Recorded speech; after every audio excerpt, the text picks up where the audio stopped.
याच्यामध्ये आपण बघत आहात, की उष्णतेची जी लाट आहे वर्धा जिल्ह्यामध्ये ती सातत्याने टिकून आहे आणि 45 डिग्रीच्या वर टेम्परेचर सातत्याने दिसून येत आहे.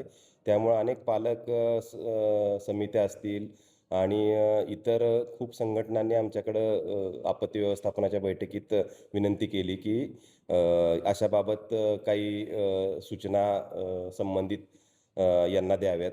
आता शाळा तर बंद आहेत आणि शासकीय विद्यालये देखील सकाळी जिल्हाधिकारी महोदयांच्या सूचनेनुसार 10:30 पूर्वी कामकाज सुरू आहे. मात्र ज्या का खाजगी ट्युशन्स आहेत, ज्या इंजिनिअरिंग मेडिकल कॉलेजेससाठी असतील, इतर स्पर्धा परीक्षांसाठी जे काही खाजगी क्लासेस आहेत, त्यांच्याबाबत असे काही निर्देश नसल्यामुळं काही क्लासेस दुपारी देखील चालू असल्याचं आमच्या निदर्शनास आलं.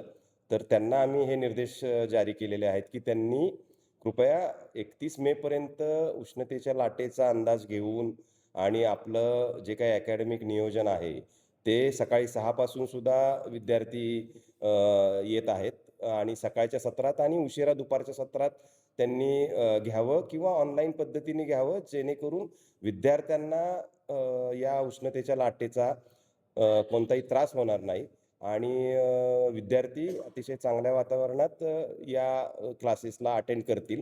यासाठी आम्ही हे दिशानिर्देश जारी केलेले आहेत आणि आम्हाला सगळ्या चालकांनी देखील याबाबत चांगला प्रतिसाद दिलेला आहे. याच्यामध्ये त्यांचं पूर्वनियोजित काही शेड्यूल्स असतील, काही मॉक एक्झाम्स असतील, त्या रिशेड्यूल करायला त्यांना काही अडचण होत असेल, तर त्याबाबत आम्ही खातरजमा करू. मात्र त्यांना ज्यांना शक्य आहे पण ते करत नाहीत, त्याबाबत मात्र निश्चित आम्ही कारवाई करू. आपत्ती व्यवस्थापन अधिनियममध्ये दंडात्मक कारवाईचं प्रयोजन आहे. त्यानंतर परवान्याबाबत त्यांचे पुढील जे काही त्यांचे संबंधित विभाग प्रमुख आहेत, त्यांना कारवाई करता पाठवण्याचे निर्देश आहेत.